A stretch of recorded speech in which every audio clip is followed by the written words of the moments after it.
Julie Webb of LitCentric.com. Welcome to writing. In this video, we're going to be talking about what is a text. Let's actually define it. A text sometimes we think of is something like this. This is one of our favorite texts in our house, Meanwhile by Jules Pfeiffer.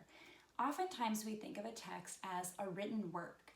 Could be an article, could be a book, anything that really has print associated with it. And that's definitely a text. But it's not the only kind of text. Another text you might think of is a visual text, like this one. This is a beautiful image of a starfish that I was able to find in a little magazine. Now, an image like this actually carries a lot of information with it, and a lot of language can be associated with an image like this. You can also communicate a lot of different information with an image. So a visual text like this one is another kind of text.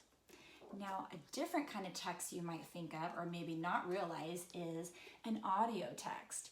Now, this is not an audio text because this is a binder, but it actually says LitCentric Radio, which is my literacy podcast, and a podcast is an audio text.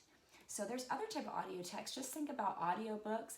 Back in the day, we had books on tape. There's all sorts of ways that we use audio files as texts, and they carry, of course, just as much information as a written text or even visual text, but there's no visual component to go with it. So that actually gives some other opportunities for students to process and think about what they're learning about. Finally, the last text that I think of is a multimedia text. And that's a text that actually layers on different types of images and text and audio files in a really dynamic way. And that could be something like a website like LitCentric.com.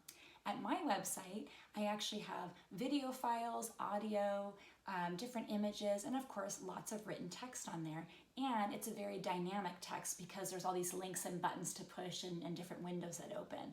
And so those type of texts, multimedia ones, really offer lots of opportunities for students to access information and understanding, but they also layer on a lot of complexity because of that. So the next time you think about a text and you think about reading and writing and how those work together, think about not just written text, think about audio and visual and multimedia text as well. All right, that's all for now. Have a great day at school.